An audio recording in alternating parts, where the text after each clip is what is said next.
Hey everybody, welcome to this week's Q&As. I didn't intend to miss last week's, but I'm sure everybody can imagine how crazy things get around the holidays. So let's jump in and see what questions we've had for the past 2 weeks. First up on Floatplane, Dumez wanted to know, can you use a rounded two-prong AC power cord in a console that has one side keyed? So I believe the Dreamcast and the PlayStation 2, one side of the two-prong power cord is flat and the other side is curved, so it could only go in one way.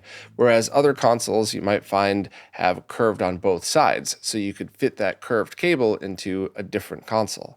And the answer is, yeah, it should be fine. And I think the but is what I want to get into. And I'm not at all an expert in this, and I would love an expert's opinion to really explain it. But basically, those rounded and keyed sides mean that you could only put it in one way. However, so many outlets in the US aren't keyed enough, so you could absolutely put your AC power cord in upside down. So basically, all power supplies that are AC input have protection to sort this out. Now, not all, and it might not work in all cases. I've definitely read stories about very high-end older audio equipment that not only is it probably dangerous to do so, people actually recommend that you use a keyed two-prong adapter where the ground just goes into nothing, basically, just to make sure that you don't get it wrong on the AC outlet side. When you're also talking about audio equipment, there's also ground loop issues and a million other things to worry about. Well, higher end audio stuff, at least. It's one of those scenarios in which I try to make an effort to use the correct power cable and to make sure it's plugged into my power strip and then into the wall in the correct orientation. However, it's just a very simple fact that if this was a big problem, we would have had exploding power supplies for decades now, and it would have had to be changed in regulation. So whenever you're talking about equipment that is important to you, it's probably a good idea to just put forth a little extra effort into using the correct power cable, putting it in the correct orientation, because flat AC power cords are a couple of dollars. They're certainly not expensive, and you don't need some crazy triple shielded one. You just need one thick enough to get the power to your console. So you're not going to spend a ton of money, and it's worth the effort just to make sure. But I don't think you actually have anything to worry about in the case of video game consoles and what you're discussing. But I would really love to hear anybody else's opinion. If there's any power supply experts out there, if you could point me to any other information, I think it would be really cool to learn about it. But my suggestion is just be careful when possible, but I don't think it's the end of the world if you just throw in another power cable. I do all the time, especially in testing when I only have something set up for 5-10 minutes at a time. But, for my permanent setups, I like to keep it as nice as possible. Now moving over to Patreon, Ramond said that somebody was asking for a HyperV RetroNAS solution, and back in Q&A number 193, he had posted the links to VMs that he had made for those, which I have now just copied and pasted those into this description so you all don't have to go hunting for it. But if you want to use it to build an Unraid solution, you could give that a try. Now that's obviously something that's up to your own risk, and I have not done that on a VM before, but it's a virtual machine, so it's my opinion that just give it a try. How long is it going to take? You're going to blow an hour and possibly learn something new, even if it doesn't work. It's a very good way to spend your nerdy time. So thank you very much. And also, my thoughts are out for your wife. That's crazy. You said your wife had a heart transplant in May of this year. That's very scary. I'm glad she's okay, and I'm sorry you're dealing with that. Next up, Cam wanted to follow up on the discussion of what I would suggest for running cables through a wall in a brand new room installation. Not cutting open your walls in an existing room, but Cam's finishing off the basement and doing an L-shaped setup where all the consoles are on the left and all of the both CRTs are in front. And the question is, how do I get a shielded cable through the wall that passes all the signals? And it looks like there's going to be a mixture of RGB, possibly component, and composite video signals going to two displays. One is a BVM20E1U, and the other one is going to be a D-Series JVC consumer CRT, which is going to be converted using an RGB to comp. So that sounds like an excellent setup. I think what would be best is if you kept everything RGB SCART and then have just one extra line run for composite video. Because while your BVM20E1U is an absolutely amazing monitor, if you're going to run composite video, you should probably just use it on a consumer CRT since you have them both next to each other. So what I would do at that point is I would try to do something like getting shielded BNC cables or HD retrovision cables, and I'll come back to that in a second. But basically, I would try to get very good shielded cables at the length that you need them, and that way you can go from the output of whatever switch you use directly to it. Now, what cables you use are going to be up to you and your the price point, and if you could even find them. But if you could measure it out, and remember, always give yourself an extra couple inches on each side. But if they make single BNC cables, or the packs where it's like 5 BNC, but they're all individual cables. They're just kind of stuck together. If you can get those in the length that you require, that would be perfect. Then you can get a SCART to BNC adapter. You can get yourself some long shielded audio cables and run all of those, and then run one more cable for composite video. You could even use like a 75 ohm coax, like a cable TV cable, and just use connectors on the end to convert them. That way you have a fully shielded cable going through the wall.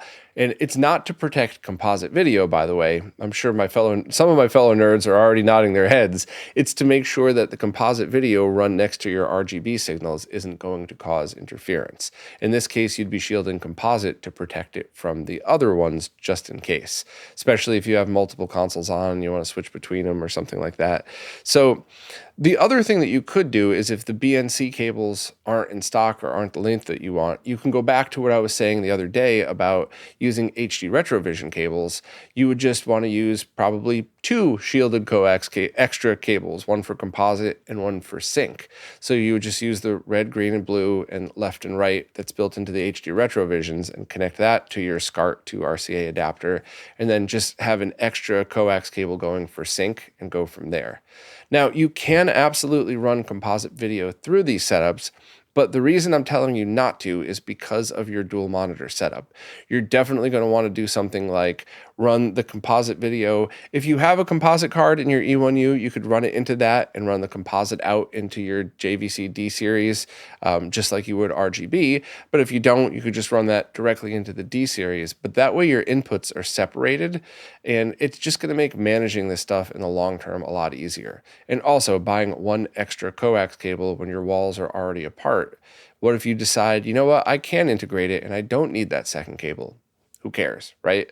And to be honest, if I were you, I would throw in a shielded VGA cable as well. Even if you never ever use it, maybe someday you end up just using it as a pull cord or something, the cost of a decent shielded cable is going to be less than $50, and you never know if you might need it. And it's just one of those things where I might be telling you to throw $50 in the garbage, and I'm very sorry if that's the case. But as nerds, I feel like sometime between now and never, you're going to use it and go, that was worth the $50, even if I only needed it once. So that's kind of where I'm at with this. Since you're mostly RGB anyway, you could do all of this through a G-SCART. And if your only composite video console is the NES, you could certainly just run that directly into the NES and not even use a switch for that. If you want to integrate it, you could absolutely run composite video over SCART by simply getting a composite video SCART cable. That's just SCART on one end with a yellow RCA connector on the other that runs composite video through the sync line. So as long as you turn off sync regeneration on your G-SCART, then that passes that fine. You could absolutely integrate everything into one. You can get Artemis's upcoming switch and just have the actual modules mixed in. But I do think, at the very least, running an extra coax for composite might make it better for the long term. And I would also just think about anything else. You mentioned running coax for RF. Run a third cable. Actually, at that point, you would want to get a spool of coax and just cut it and crimp it yourself. It would actually be cheaper to do it that way than to buy 3 individuals, I think. You could also run HDMI. You could run extra HD retrovisions for component. I mean, this is really, now is the time to think about this stuff. And if I personally were building it, I would run all my cables along the floor because I change my setup every month. But if one of my friends were building this setup, I would probably run, individual BNC cables, HD Retrovision cables, and shielded audio cables, as well as composite video and coax or something, just to have everything there. Because if your walls are already open, now's the time. And if you want, you can't really add stuff in the future. And if you're really going for a super clean look, that's what I would absolutely do. But that's up to you. You could totally do whatever you want. And I went into detail of explaining the minimum that you could do to get this done. So totally up for you, but up to you. You could just try to run everything through a VGA cable as well and split the signals. That's also totally fine. You would just use RGBS instead of RGB HV, and then I would always run separate audio cables too, just for the heck of it. You could do something custom over the VGA cable, but I think it's better to do it that way. But hopefully I laid out enough options for you, and please let us know where you go with this, because I think this is a very cool project and I'd like to see how it all turned out. Next up, Samson Wick wants to know if there's a reliable source of modern replacements for obsolete arcade ICs. And the example used is the sound chip on the System 18 Moonwalker boards, which is a common failure point. And since most of these leftover boards have already been cannibalized, there are effectively no sources available for that one part. Since there's a System 18 core available in MiSTer, the hope is that the hardware has already been sufficiently reverse engineered and that it's just a matter of designing the replacement and programming a CPLD or small FPGA. Is there anyone I would recommend talking to or asking about something like this? Well, Stephanie Allaire has already done it with a chip, and I believe she did it using Hotego's open source software in all the right ways, of course, adhering to the license and crediting and all that stuff. And the problem is they're expensive. Now, they're not overpriced. I always have to justify that these days because there's just so many trolls that jump down my throat for the prices of things. But the truth is that it costs quite a bit of money to spin off a little board in a miniature FPGA and have it all pre-programmed and ready to go. You have to get the pinouts right. You have to double and triple check everything. So you might end up spending $50-$60 on something when you could find used, Ricoh RF5 C68 chips for probably cheaper, but do they work? How long are they going to work? So I think for somebody like you, Samson, who understands these things, and I don't mean to insult everybody else, but if you didn't know, how would you know? So somebody that understands these things, it says $50 for a brand new FPGA-based replacement, where if the code gets updated with more accurate, more accurate implementation, I could just update this too if I want to. I think a lot of people would jump at that. But it is something that, you're not going to sell a ton of, and price is one of the main factors. And if you don't understand why it's expensive, it's reasonable to say, hey, why would I spend $50 on that when there's one here for $5 on eBay? I totally understand that. So price is what's going to turn off a lot of people, including the people designing this stuff. So you would have to either have somebody that loves Moonwalker and really wants their original board working again, and have them just do it, which is how so many projects in retro get started. Somebody just wants something for themselves and then shares it with the world. Or you'd have to contact somebody like Stephanie and probably say, I'll place a minimum order of 50, 100, whatever. And that way it would make sure everybody's time was worth it. And then you'd have to deal with trying to sell all the rest of it, which in the arcade world, are there 100 people that need a Moonwalker audio chip? Maybe. I don't know, but that's always a tough question. So excellent question that you asked. I'm sorry that my answer isn't an easy one. I really wish there was a way to just get a mini FPGA and a bunch of pin adapters and dump some code on. And maybe there is. Maybe I'm overlooking something, but I think this is something that the arcade community would have to step up and help with, and just try to contact people that have done stuff like this before that would be motivated to. Check the arcade projects forums and see if anybody there is already doing something like this, and kind of cross your fingers. But good question. Next up are a couple of questions from the Remora. First, they're looking to build a MiSTer-based multicade out of an older arcade machine that they have, and we're wondering if anybody makes JAMA adapters for the DE10 alternative boards. And I think Pork and Ivory from Retro Castle are each working on their own. I have no idea about the timetables, and I apologize if I'm wrong about that. And I think Antonio Villena may have already released one. I'm sorry, I'm just going off of memory here, but regardless, what I personally would do if it were me building this is look into the different JAMA adapters available and pick which one is best for me. and then get whatever DE10 matches it. And I know that might end up meaning that you have to buy the real DE10 that's twice the price, if not more. However, if you're building a multicade, in an arcade machine that's supposed to be an enclosed solid thing, you don't want to have to be opening it up to mess with stuff. It's not like the mister that you could be leaving on your desk where if you need to rewire it, it's right in front of you. You don't want to have to be climbing in and out of arcade machines. So now is the time to spend the extra money if you have to. If whatever JAMA adapter out there works exactly the way you want and is compatible with the cheaper ones, cool. But if not, I would just start with the JAMA adapter and go from there and just kind of budget around that. Because whenever you're talking about arcade machines, it's always going to cost more than you think. Always.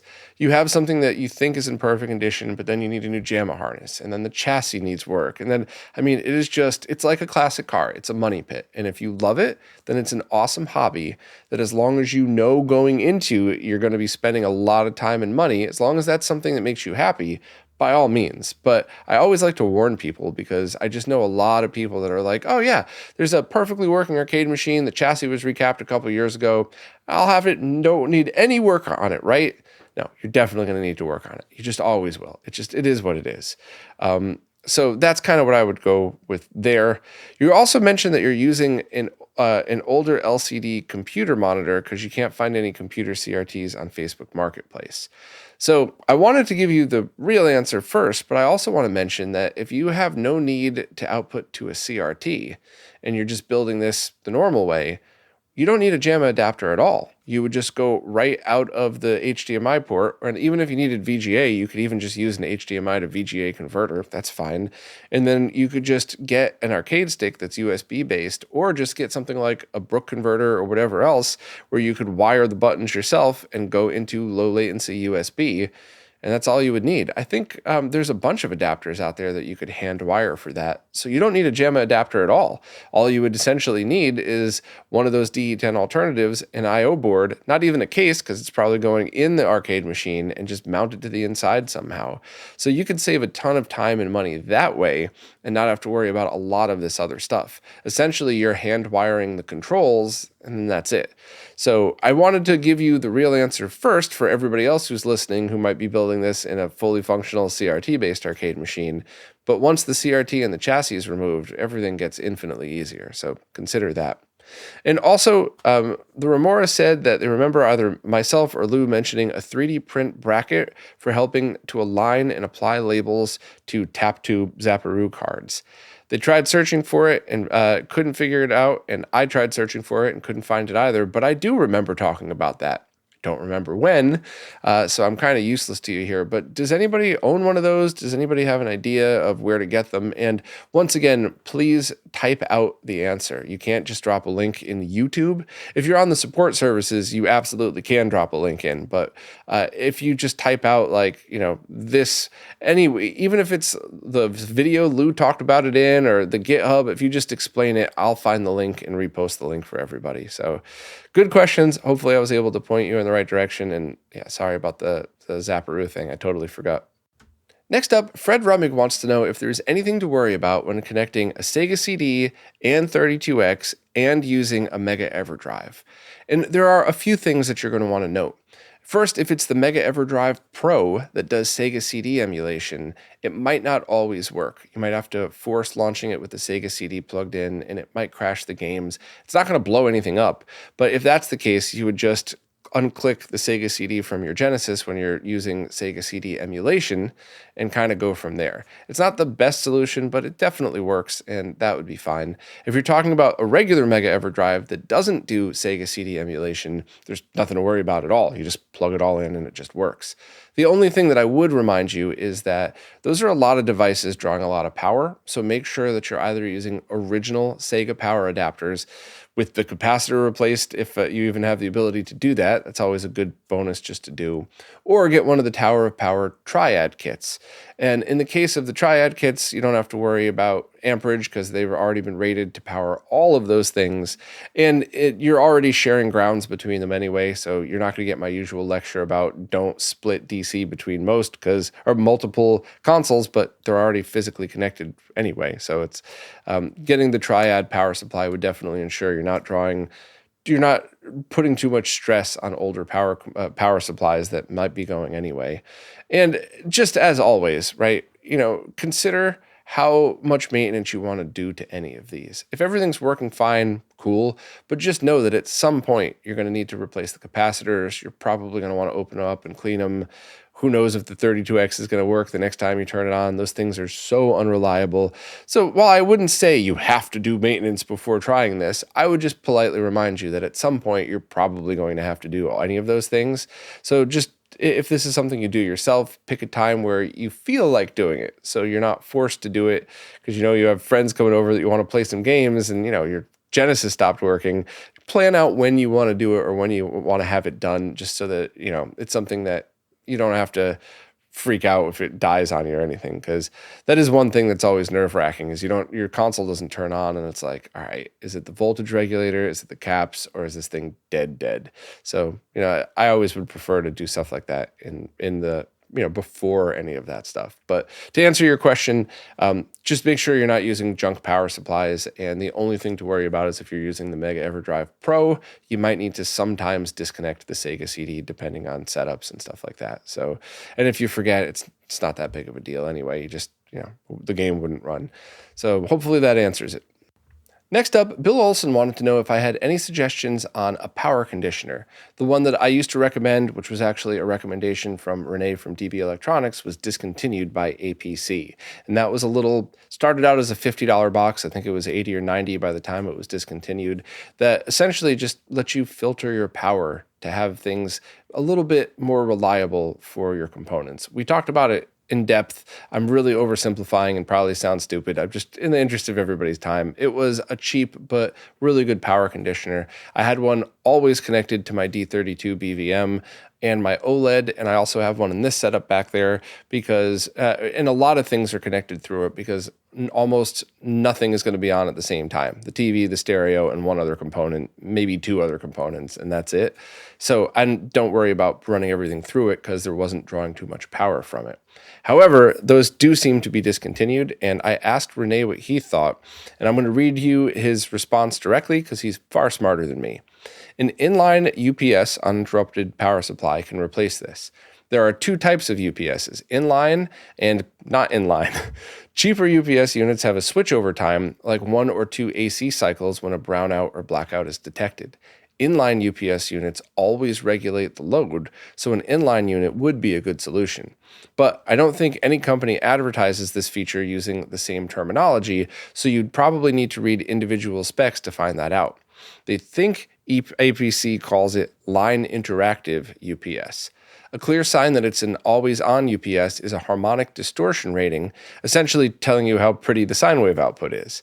Also, not all line interactive UPS units are created equal. He's seen some that grossly approximate a sine wave out using an 8-step function, which is probably not very good for a CRT.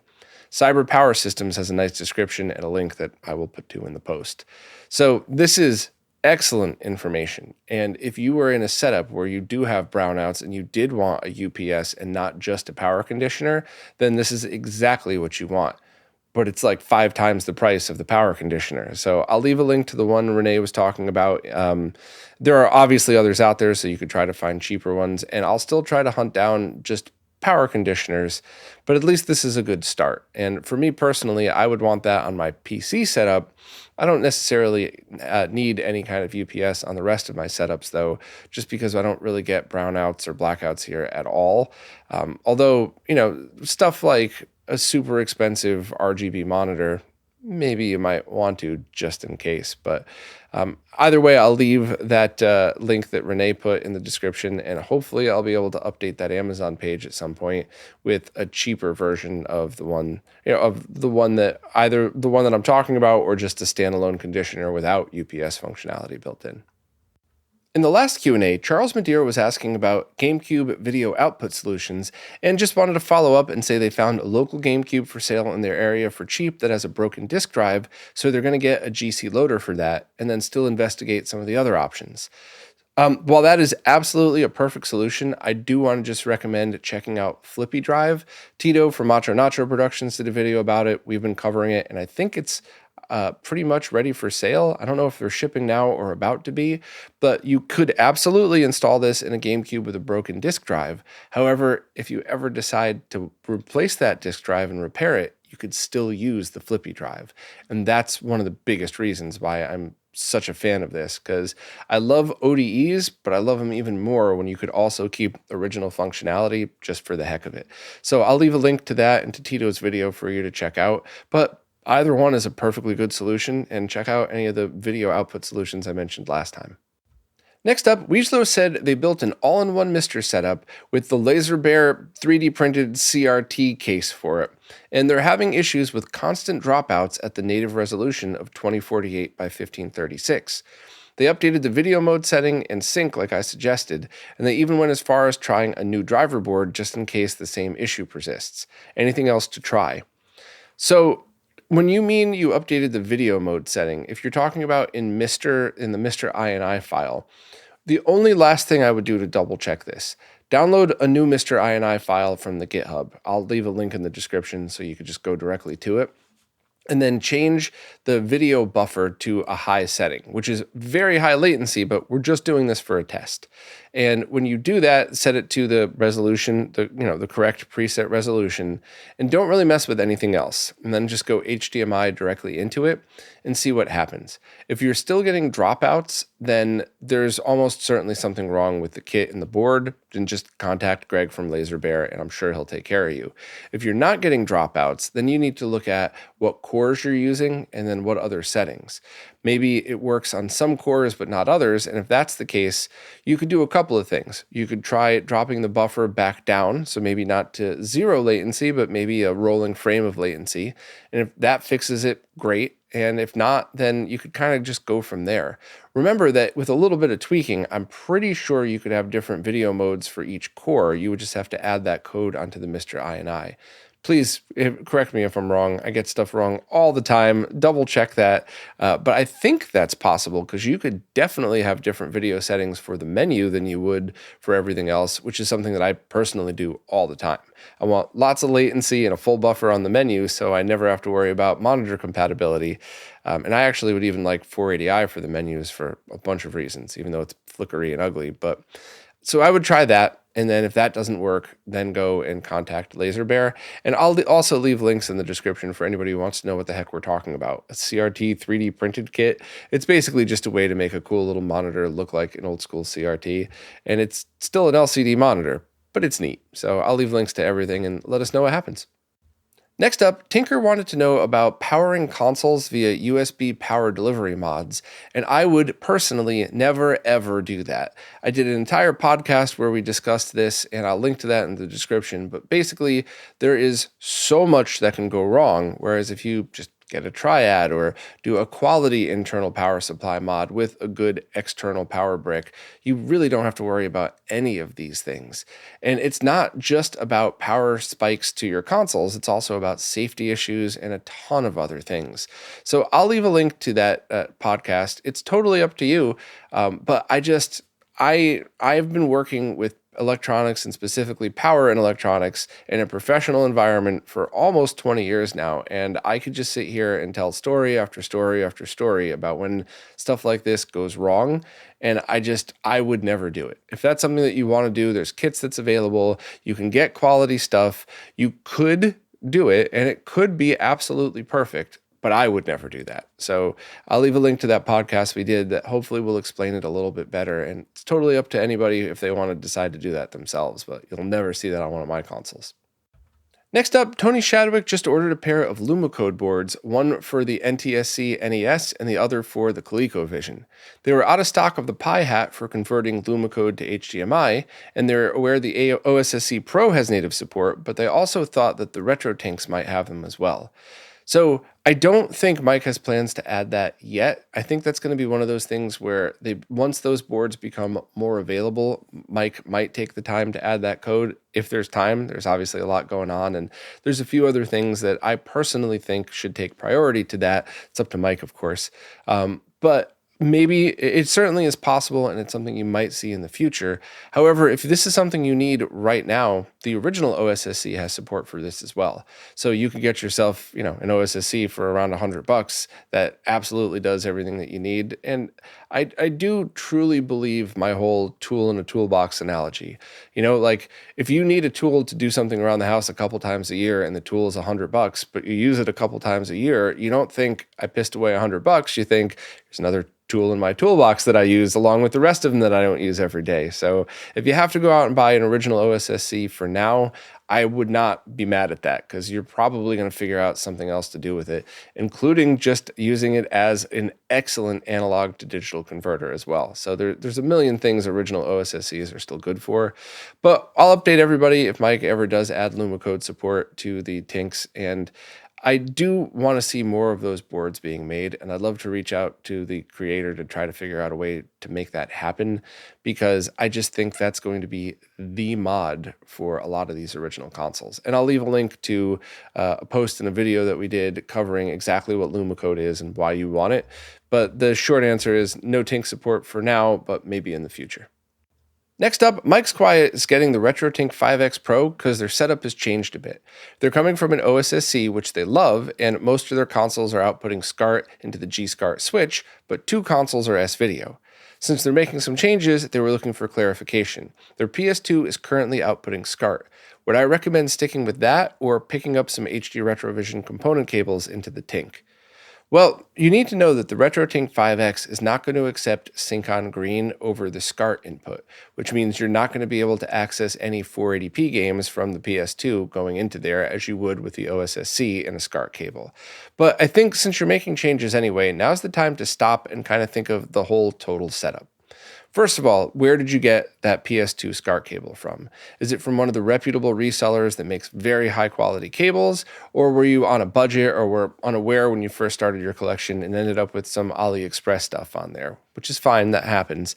If you need a new cable anyway, if you have a cheaper old cable that you know you should probably upgrade, just getting the HD Retrovision component cable is pretty cheap, because remember the PlayStation 2 one is essentially just a very shielded pass-through cable, so it's not an expensive one with a converter in it. And that will allow you all of the different resolutions that you need with the best shielding, and that is absolutely a great thing to use. However, if you already have a really nice shielded cable and you already are running everything through your G-SCART, here's where you might consider looking into the new RetroTink CE that was just announced. That'll be up for sale in like 2 months, which sucks. When people are ready to buy stuff, you want to buy it now. You don't want to wait months for something. I get that. But that will accept Sync-on Green over the SCART port, which means you might be able to just leave a fully integrated setup together and then just get a quick push button switch for your S-Video devices, or try wiring them in different ways. And you could absolutely pull off routing everything through just one of the Tink CE's inputs, especially if you use like a D-sub cable. You could route everything to go through the VGA port and back. There's a lot of options with that, whereas there are not with the 5X. You kind of just have to go component video for PS2 to get all the resolutions. Also, you were talking about optimal timing profiles that Wobbling Pixels made. Is there anywhere to download and import them? Not with the 5X. With the 5X, you have to manually enter everything in, whereas the CE is going to just come with all the Wobbling Pixels profiles right on the SD card. So this is definitely where you would want to just take a step back and look at your total setup. The Tink 5X and an HD Retrovision component cable might still be the perfect setup for you, and you might not need anything else. But check out the launch video for the CE, because if it's something that might interest you, you could probably end up with a easier overall setup, especially when it comes to the profiles, because you don't do anything. You just grab the remote, load up the ones that are preloaded, tweak it to your liking, and hit save, and that's it. So I'll leave a link to the new video if you want, but hopefully I was able to point you in the right direction at least. Well, that's it for this week. If you have any questions at all, please just ask them wherever it is that you support in the latest Q&A post. The way these services work, it's kind of hard for me to figure out what's a new question on an old post. Plus, I like just scrolling through in real time and answering it laid back as if we were just hanging out at a bar or a coffee shop or an expo together, just kind of answering questions and talking nerd. So any questions at all, just wherever it is you support, post them. And as always, thanks to everybody who supports in absolutely any way, because it really is you who's keeping all this going. So thanks again, and I will see you probably next week. Hopefully things are back to normal, but if not, I'll do something within the next couple of weeks.